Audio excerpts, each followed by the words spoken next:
નમસ્કાર મિત્રો, દાહોદ જિલ્લાના તદ્દન નવા સમાચાર સાથે હું મારી ચેનલમાં આપ સર્વનું સ્વાગત કરું છું.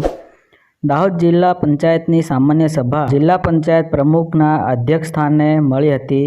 તેની અંદર કેટલાક મહત્વના મુદ્દાઓની ચર્ચા કરવામાં આવી હતી. એકંદરે શાંતિપૂર્ણ માહોલમાં સામાન્ય સભા પૂરી થઈ હતી. દરેક સભ્યોને અગાઉથી પ્રશ્નોના જવાબો આપી દીધા હતા. ત્યારે આજની સભામાં જિલ્લામાં પ્રાથમિક શાળાઓના 2000થી વધુ ઓરડાઓ બાંધવા માટે 8 મહિનાથી એક પણ કોન્ટ્રાક્ટર ટેન્ડર ભરવા તૈયાર ન હોવાનો ગંભીર ઘસ્ફોટ થતાં થોડીક જ સેકન્ડ માટે સભામાં તોપો પડી ગયો હતો.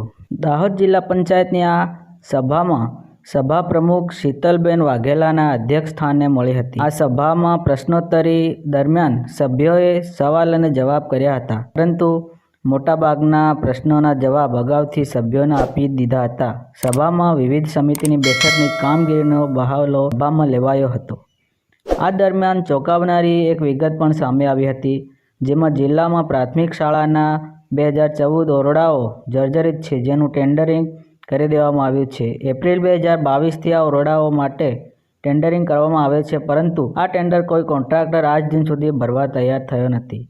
તેથી જર્જરિત ઓરડાઓ ક્યારે નવા બનશે તે હાલ કહી શકાય તેમ નથી. કયા કારણોસર કોન્ટ્રાક્ટરો ટેન્ડર ભરતા નથી તેના વિશે અનેક પ્રશ્નો સર્જાયા છે. સરકારે નક્કી કર્યા મુજબ માત્ર એક કોન્ટ્રાક્ટર એક ટેન્ડર ભરે તો પણ તેને પાસ કરવાની નીતિ તે નક્કી છતાં કોઈ કોન્ટ્રાક્ટર ટેન્ડર ભરવા તૈયાર થયો ન હોવાનું જિલ્લા પ્રાથમિક શિક્ષણાધિકારીએ જણાવ્યું હતું.